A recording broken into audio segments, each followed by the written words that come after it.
Hey, ¿qué más pues?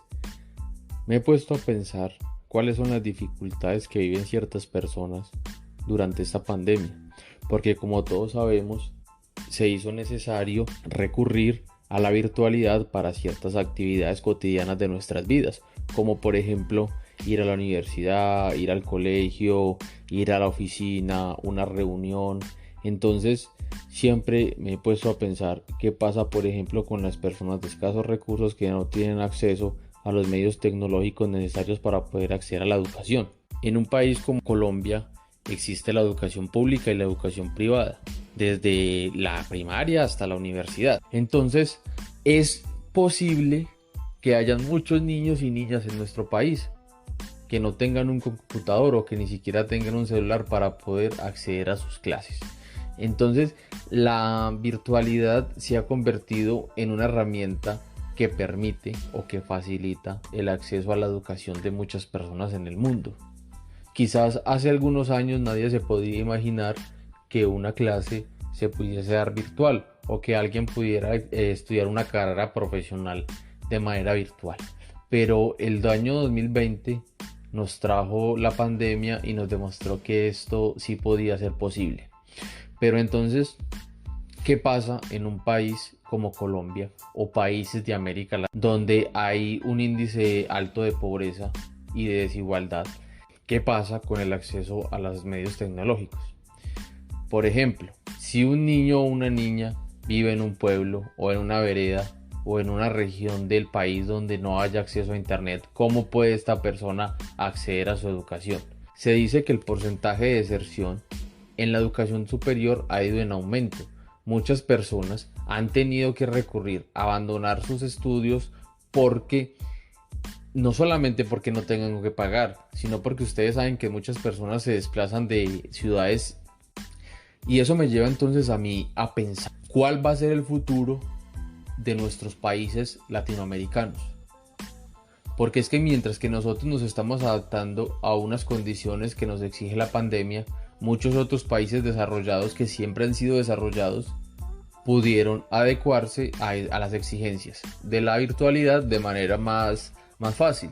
Pero nosotros no lo pudimos hacer de esta manera. Nosotros tenemos que estar sometidos a transiciones y quizás esas transiciones van a ser muchísimo más lentas porque la vacuna, a pesar de que está llegando a los países, la vacunación no está siendo muy ágil y esto está haciendo que la pandemia o que las medidas restrictivas con relación al COVID-19 se extiendan en el tiempo. Porque, por ejemplo, pequeñas a las ciudades a las ciudades principales o a las capitales de los países para poder acceder a una mejor educación en una universidad. ¿Y qué pasa con estas personas? Pues ellos tienen que pagar dónde estar, tienen que pagar dónde comer, inclusive tienen que costear entonces sus pasajes y poder ir a la universidad. Entonces, ¿qué pasa con estas personas que no pueden seguir viviendo en este lugar? Porque ya no se hace necesario transportarse hacia la universidad, sino que tienen que volverse a sus municipios o ciudades de origen.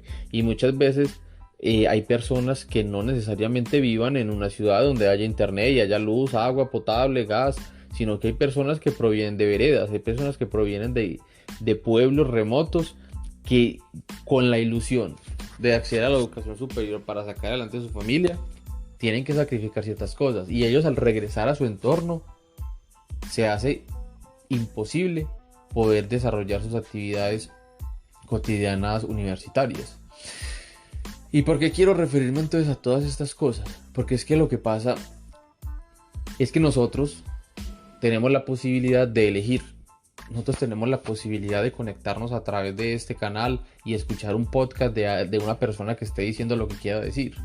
Pero hay otras personas que no tienen la elección de poder acceder a una educación de calidad. Porque son de un origen socioeconómico bajo o porque ni siquiera tienen la posibilidad de acceder a la educación. Yo les hablaba hace unos días sobre el desempleo juvenil y el desempleo juvenil también se da porque hay personas que, por ejemplo, no pueden trabajar desde su casa, no tienen los elementos para trabajar desde su casa. Entonces, así como una persona no puede trabajar desde su casa, también una persona no puede acceder a la educación y garantizar tener un desarrollo personal y educativo, que le ayude a salir adelante, que le ayude a ser una mejor persona y a contribuir de manera positiva en la sociedad. Yo diría que el discurso está siendo fatalista, pero es imposible desconocer que las cosas no están andando bien. Por eso hay que invitar a nuestros gobernantes a que se pongan la mano en el corazón y realmente entiendan que las cosas tienen que mejorar. Y bueno, entonces, ¿cuál es el referente que nosotros podemos entender con relación a una pandemia? Porque es que una pandemia no se vive cada año, cada 10 años o cada 20 años. Aproximadamente la última pandemia fue hace como 100 años, que fue por allá como en 1917. ¿Y qué pasó en ese entonces? Es que tenemos que comprender que en ese entonces no se hablaba sobre formación educativa, no se hablaba sobre la profesionalización de las personas o el acceso a la educación básica primaria para todos los niños y niñas de los países. Es que es muy difícil comparar ese entonces con lo que vivimos nosotros ahora. Y es por esto la desigualdad en los países latinoamericanos se va a ver más marcada en los próximos años. Y esto va a generar un retroceso en la calidad educativa y en el acceso a la educación para muchas personas. Miren, yo quiero que sepan que la pandemia sí hizo que las cosas cambiaran y probablemente gracias a la pandemia muchas economías emergentes van a consolidarse y muchas personas aprovecharon esta crisis para salir adelante y emprender.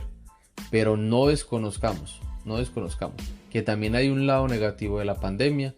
Y es no solamente la pobreza o la muerte de ciertas personas que lamentablemente en otras circunstancias no hubiesen ocurrido, sino que hay niños y niñas en todo el mundo y principalmente en los países subdesarrollados como los de América Latina que están viviendo en carne propia lo que es la desesperanza de no poder acceder a la educación. Entonces ahí les dejo lo que pasa con las precariedades que tienen los niños y niñas y adolescentes para acceder a la educación.